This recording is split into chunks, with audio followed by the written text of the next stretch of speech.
थोड़ा सा इसको पढ़ाएंगे। क्लास 6 में है, चैप्टर का नेम है sorting material into groups. Sorting का मतलब समझते हो क्या होता है? सॉर्ट करना।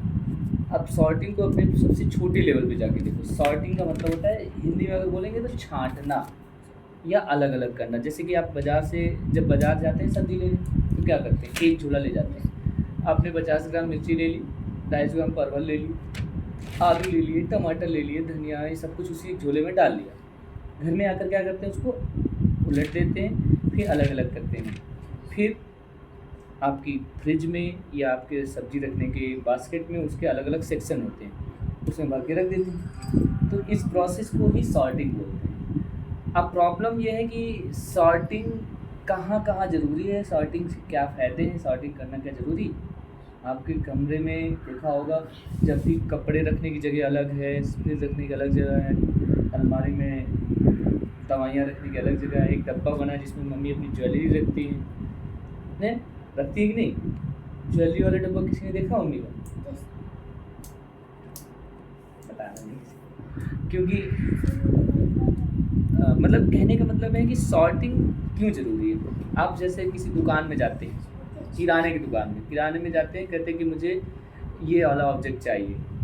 अब किराने वाले दुकान को देखो कैसे, बाप रे कितना सामान लगा है, हम जो मांग रहे हैं वो कहाँ होगा, ऐसे ढूंढने में बड़ा टाइम लग जाएगा। लेकिन किराने वाला क्या करता है, क्या, चिरौंजी, फटाक से गया चिरौंजी निकाल तोड़ के दे दी। क्यों? क्योंकि उसको पता है कि उसने उसको कहाँ रखा है। और क्यों पता है? क्योंकि उसको सॉर्ट कर रखा है, ये सेक्शन मसालों का है, ये सेक्शन अनाज का है, ये सेक्शन में नमकीन रखी, इधर चाय पत्ती रखी, उधर पहुँच जाएगा। सिमिलर प्रोसेस आपने देखा होगा, एक मेडिकल स्टोर जाइए, मेडिकल स्टोर में हज़ारों तरह की दवाइयाँ होती हैं। मेडिकल स्टोर वाला आपसे पर्चा लेता है, दवाइयाँ भरता है, फिर मेडिकल स्टोर के उसी कोने में पहुँच जाता है जहाँ वो दवाइयाँ रखी हैं। उसको याद भी है और उसको उसने जहाँ रखा है वहाँ मिल जाएगी। ठीक, तो सॉर्टिंग ये तो हो गया जनरल। फिर आपने देखा होगा, जब कभी किसी होटल में या किसी दुकान में जाते हैं, जब उसको आपका सामान हुआ 550 का, आपने 2000 के नोट दिए, तो तुरंत ही वो आपके ऐसे नहीं सिक्के बार बार हाथ डाल रहा, 5 का निकला 10 का नहीं, वो उसके पास कई सारी कटोरियाँ होती हैं। एक कटोरी में 5 के सिक्के रखा है, एक में 2 के, एक में 10 के, और फिर ऐसे नोट रखने का भी डब्बा बना के रखता है, एक में 10, एक में 20। फटाक से वापस करना उसके लिए आसान हो जाता है, होता है कि नहीं। फिर एक यहाँ पर देखो, एक पिक्चर बना हुआ है, इस पिक्चर में बटन रखे हुए हैं अलग अलग डब्बे में। सारे बटन एक साथ मिक्स हो जाए और आपको रेड वाला बटन लगाना हो शर्ट में, तो घंटों लग जाएंगे ढूंढने में ना। तो रेड वाले बटन का पैकेट अलग, बंच अलग बना लिया। इस प्रोसेस को ही सॉर्टिंग बोलते हैं। Sorting is a very important work for minimize the wasting of time. जो हमारा समय बर्बाद होगा चीज़ों को ढूंढने में, और उस समय ही नहीं बर्बाद होगा, आपको हो सकता है गुस्सा आ जाए, गुस्सा आने के बाद समय के साथ साथ कुछ वस्तुएं भी तोड़ डाली जाए। ऐसा कभी किसी के यहाँ हुआ है? कोई चीज़ ढूंढ रहे हो, ढूंढते ढूंढते ना मिला और दूसरी चीज़ उठा पटक ये लाओ, कुछ मिलता ही नहीं है, ध्यान से कुछ फेंक दिया, ऐसे कुछ हुआ है कभी? हमसे हो जाता है। और ये प्रोसेस हमारी गलती से होता होगा, क्योंकि हम समय से या सही जगह से चीज़ें ना रखते हो। अरे अपनी लाइब्रेरी में चले जाओ, लाइब्रेरी में देखा होगा, लाइब्रेरी में किताबों का अलग अलग सिस्टम बना रहता है। इधर रिलीजियस बुक, इधर साइंस की सारी बुक, इधर हिस्ट्री की सारी बुक। क्या है कि यहाँ पर कंफर्म हो जाता है कि किधर क्या चीज़ है, समझ में आया ना। तो हम यहाँ पर देखिए, इसमें जो लिखा हुआ उसको समझाते हैं। सॉर्टिंग क्या है? The object which we see around us are made up of different material like wood, glass, rubber, plastic, cotton etcetera. तो हम अपने आसपास की चीज़ों को अध्ययन करने के लिए, समझने के लिए दो मेन ग्रुप में बांट लेते हैं। एक होता है लिविंग, एक होता है नॉन लिविंग। ये में दो तरह की चीज़ें हैं ज़्यादा से ज़्यादा, सब लिविंग और नॉन लिविंग। लिविंग चीज़ों में हम इंसान, घास फूस, पेड़ पौधे, गाय भैंस, बकरी हो। नॉन लिविंग में जितने भी वाटर, सॉइल, एयर, पत्थर हो गया है ना, स्टोन, ये सब।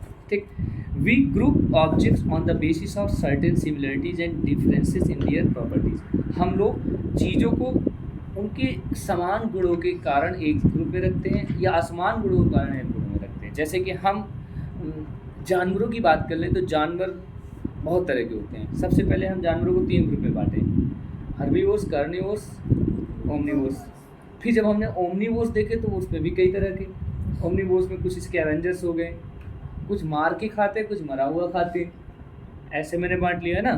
फिर जब हमने जानवरों को देखा तो जानवरों में जब हर्बीवोर्स देखा तो हर्बीवोर्स में कुछ ऐसे जानवर हैं जो कि ये वाली पत्ती खाते, वो वाली पत्ती नहीं खाते।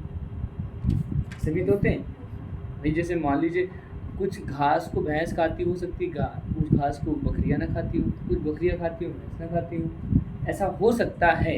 इसका खाने की आदत के हिसाब से, रहने की आदत के हिसाब से, कुछ शाकाहारी जानवर हो सकता है पेड़ के ऊपर रहते हो, कुछ ज़मीन के अंदर रहते हो, कुछ ऐसे ज़मीन पर रहते हो। इस आधार पर जानवर बांटे जा सकते हैं। भाई देखिए हम लोग अपनी दुनिया के सारे जानवरों को मछलियाँ और ज़मीन पर रहने वाले जानवर, जिनको टेरेस्ट्रियल एनिमल बोलते हैं, ज़मीन पर रहने वाले जानवर को क्या बोलते हैं? टेरेस्ट्रियल है। और जो पानी में रहते हैं उन एनिमल्स को क्या बोलते हैं? Aquatic animals. तो इस तरह रहने के घर के इंसान बांट सकते हैं। तो यहाँ पर बताने वाले हैं, तो this type of grouping in which similar objects are placed together is known as classification. Classification में हम एक जैसी चीज़ों को एक साथ रखते हैं। This process is called classification of. Okay चलिए खोल लीजिए। Next, the above mention object may be classified as living और नॉन लिविंग। बताया था ना, लिविंग नॉन लिविंग भी हो सकते हैं। We can also classify them to naturally occurring और मैन मेड। ऑब्जेक्ट को हम दो तरह में बांट सकते हैं। ये देखिए हमारे सामने ऑब्जेक्ट रखा हुआ है, ये क्या है? मैन मेड है। फिर हम देखेंगे अपने आसपास तो पेड़ पौधे देखेंगे, पेड़ पौधे तो नेचुरल है, बॉडी नेचुरल है। कुछ ऑब्जेक्ट मैन मेड हो सकते हैं, कुछ नेचुरल ऑकरिंग हो सकते हैं। ठीक, आगे बढ़ते हैं, थोड़ा सा बढ़ा के फिर तुम्हारी बात बताता हूँ। फिर हमारे पास कुछ इम्पोर्टेंट बात ये आ रही है कि हम लोग ऑब्जेक्ट को क्यों और कैसे मान लीजिए ग्रुप में करेंगे और क्यों करेंगे। देखिए पहले तो हम जब इस ऑब्जेक्ट को टच करेंगे तो पता चला सॉलिड है, तो हम किसी भी ऑब्जेक्ट को उसकी अपीयरेंस की वजह से भी बांट सकते हैं। लिक्विड, सॉलिड, गैस, चमकीला, ना कम चमकीला, ज़्यादा, इस आधार पे भी बांट सकते हैं। तो देखो यहाँ पर प्रॉपर्टीज ऑफ मटेरियल्स बताई गई, उसको मैं एक एक करके पढ़ा देता हूँ और उसके बाद आगे बढ़ता हूँ। ठीक, देखिए लिखा है the characteristics of material that enables us to separate one object from other are called properties. Properties किसी भी दो ऑब्जेक्ट के वे अलग अलग गुण होते हैं जिनके कारण हम दोनों को डिफरेंस कर सकते हैं। सबसे पहले the properties of the material decide how and for what purpose they can be use. Properties के हमें ये पता चल जाता है कि वो ऑब्जेक्ट कैसे और किस पर्पज़ में, पर्पज़ मतलब होता है उद्देश्य, किस उद्देश्य में उसका यूज़ किया जा सकता है। जैसे कि मान लीजिए हम सबसे पहले नमक यूज़ की, तो नमक का हमने पहले पता किया नमक कैसा है, इसको स्वाद लिया नमकीन, फिर नमकीन से हमें याद आया तो इसको तो हम तो अपने चटनी में भी डाल सकते हैं, अपने सूप में भी डाल सकते हैं। ठीक है, इसका उद्देश्य समझ में आ गया। फॉर एग्जाम्पल वुड और steel would be the most suitable material for making cup board but not clothes. आपके घर में वुड मतलब लकड़ी, स्टील मतलब स्टील जानते हो, इन दोनों चीज़ों से बर्तन बन सकते हैं, बनते हैं ना बर्तन। कप बोर्ड बन सकते हैं, कबर्ड जिसमें कपड़े रखे जाते हैं, स्टील का भी अलमारी बन सकती है, लकड़ी का भी अलमारी। तो यानी इन दोनों को हम लोग एक ही तरह यूज कर सकते हैं। लेकिन प्रॉब्लम ये है कि दोनों को हर जगह बराबर यूज नहीं कर सकते। स्टील से हम वो चीज़ें भी बना सकते हैं जो कि आग में चढ़ाई जा सकती है, लेकिन स्टील से हम भगोना नहीं बना सकते, पतीला नहीं बना सकते जिसको जलती हुई आग में चढ़ाया जा सके। समझ में आया कि नहीं? किससे? लकड़ी से नहीं बना सकते, स्टील से बना सकते हैं, लकड़ी का नहीं बना सकते। कहने का मतलब गुड के हिसाब से। तो अपीयरेंस का मतलब होता है उसकी जो अपीयरेंस, जो कि उसको बाहर से देखने में जो दिखता है। जैसे मान लीजिए आपने मुझे देखा तो मेरा अपीयरेंस क्या है, मैं थोड़ा काला हूँ, या कोई गोरा हो सकता है, या कोई खुरदुरा कोई चीज़ हो सकती है, कोई चीज़ चिकनी हो सकती है, वो अपीयरेंस हुआ। देखो यहाँ क्या लिखा है, it is the external property of matter that is distinguish. I think you must go here, you also go there out. पढ़ा रहा हूँ बच्चों, पढ़ने को ये तो बहुत अच्छा लगता है, पढ़ने दो आ रहे। So it is the external property of matter that distinguishes one material from another material. Metal like iron, copper, aluminium, gold. आपको पता है आपके मम्मी कौन सा मेटल पहनना पसंद करेंगे? गोल्ड और सिल्वर। अब हमें आप लोगों से क्वेश्चन पूछना है, क्यों गोल्ड पसंद करते हैं? कोई ऐसा रीज़न होगा ज़रूर ना कि हम इंसान या सभी लोग जो ज्वेलरी बनाते हैं गोल्ड की बनाते हैं, कोई रीज़न तो होगा ही ना। बताओ, होगा? बताओ। अरे गोल्ड जो है महंगा है, एक बात है, क्योंकि दुनिया में बहुत कम मात्रा में। दूसरी बात, गोल्ड एक ऐसा मेटल है जो हमारे स्किन के साथ बैड रिएक्शन नहीं करता है। स्किन के साथ वो कोई दिक्कत नहीं करता हो। अगर हम लोहे की चेन पहन लें और पसीना आ जाएगा तो उसके साथ क्या हो जाएगा, जंग लग जाएगा, हमारा गला भी कटने लगेगा, समझ में आया ना। लेकिन चांदी और सोने के बने हुए चेन को, टॉप्स को और अंगूठी को अगर हम घंटों पहने रहें, पानी में डिप कर, हमें कोई नुकसान नहीं है। समझ में आया कि नहीं। और आपको मैं बता दूं, इसी कारण से कुछ महंगी मिठाइयों पे सोने और चांदी के पतली फॉइल चढ़ाई जाती है, जिसको बोलते हैं ना सिल्वर। अगर काजू कतली खरीद कर लाते हो आप लोग तो उसमें देखा होगा पतली सी चांदी की लेयर बनी रहती है, इतनी पतली रहती है कि उसको हम खा जाते हैं, पचा भी लेते हैं। समझ में है ना। सोना चांदी जो मटेरियल है वो हमारे शरीर की इम्यूनिटी भी इंक्रीज करता है। अब ऐसा नहीं कि अंगूठी चबा जाओगे, तो बहुत पतली लेवल, इतनी लेयर पतली हो जाएगी जिसको हम डाइजेस्ट कर सकें, ठीक है, केमिकल फॉर्म में कन्वर्ट हो जाए। तो समझ में आ गया कि सोना चांदी पहनते, लोहा और कॉपर का नहीं पहनते। लोहा बहुत ज़रूरी मेटल है, सोने से भी ज़्यादा ज़रूरी मेटल है, क्योंकि सोने को तो हम पहन लेंगे बस अंगूठी और रख देंगे बक्से में, लेकिन ये घर कैसे टिका है, ये बिल्डिंग पुल ये सब लोहे की वजह से। आप वैल्यू ज़्यादा देंगे किसकी, गोल्ड और सिल्वर की, लेकिन महत्ता सबसे ज़्यादा हमें लगता है लोहा और स्टील की, ठीक है। अब बताएं क्यों, क्योंकि लोहा बहुत ही सॉलिड होता है, बहुत ही ज़्यादा स्ट्रेंथ उसकी हाई होती है, लेकिन गोल्ड की नहीं होती। गोल्ड इतना मुलायम होता है कि उसको हाथ से ऐसे दबाया जा सकता है, बहुत मुलायम धातु होती है। इसीलिए गोल्ड के जब ऑर्नामेंट्स बनाए जाते हैं तो गोल्ड के ऑर्नामेंट्स में कुछ सॉलिड कॉपर मिला दिया जाता है, कॉपर जिसको बोलते हैं टांका लगा हुआ। तो क्या है बेटा, कुंवर आर्यन कम इनसाइड, अंदर आना पड़ेगा तुम्हें, तुम यहाँ पढ़ने आए, पढ़ो, यू आर नॉट प्लेइंग। अभी इतनी तेज पिटाई की इसकी समझ में नहीं आता है,